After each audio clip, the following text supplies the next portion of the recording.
Welcome to Shri Lalitha YouTube channel. ఈరోజు recipe వచ్చేసి దోశ అండి. అయితే మీరు దోశకి ఎలా పిండి ప్రిపేర్ చేసుకుంటారో నాకు తెలియదు, కానీ నేనైతే అండి ఒక చిన్న గ్లాసు మినపప్పు తీసుకుంటే అదే క్వాంటిటీలో రైస్ తీసుకుంటానండి. ఒక 2 స్పూన్ల వరకు అటుకులు, కొంచెం పచ్చిశనగపప్పు, 1 స్పూన్ మెంతులు ఇంతవరకు తీసుకుంటానండి. కాకపోతే వేటికి అవి సపరేట్గా నానబెట్టుకుంటాను. శుభ్రంగా కడిగిన తర్వాత కూడా వేటికి అవి మినపప్పు తోటి అలాగే శనగపప్పు, అటుకులు దాంట్లో కలుపుతానండి.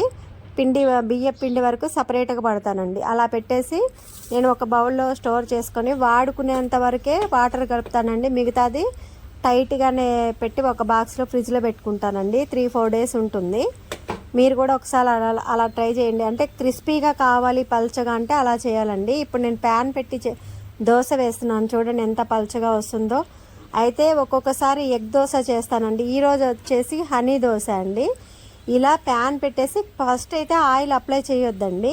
ఫస్ట్ పిండి వేసిన తర్వాత మన లేయర్ తోటి లైట్గా ఆయిల్ అప్లై చేసుకుంటే పల్చగా వస్తాయండి. ముందే ఆయిల్ వేసామనుకోండి దోశ మంచిగా రాదండి. దోశ పర్ఫెక్ట్గా ఒక 50% అయిన తర్వాత హనీ ఉంటుంది కదండి, హనీ పైన అప్లై చేసుకుంటే అసలు ఎంత రుచి అంటే అండి మామూలుగా కాదు. అసలు మనకి చట్నీ కూడా అవసరం లేదండి. అప్పటికప్పుడు ఎప్పుడంటే అప్పుడు తయారు చేసుకొని తినొచ్చు. పిల్లలు కూడా చాలా ఇంట్రెస్ట్గా తింటారండి. మీరు కూడా ఒకసారి ట్రై చేసి చూడండి. ఇగోండి నేను మోడల్స్ కూడా చూపిస్తాను. ఒకటి కాదండి, దాదాపు 10 దాకా వేశాను. సరిపోలేదు కూడా. ఇంకా అసలు ఎంత ఫ్లేవర్ అంటే మర్చిపోలేమండి. మీరు ఒకసారి ట్రై చేయండి.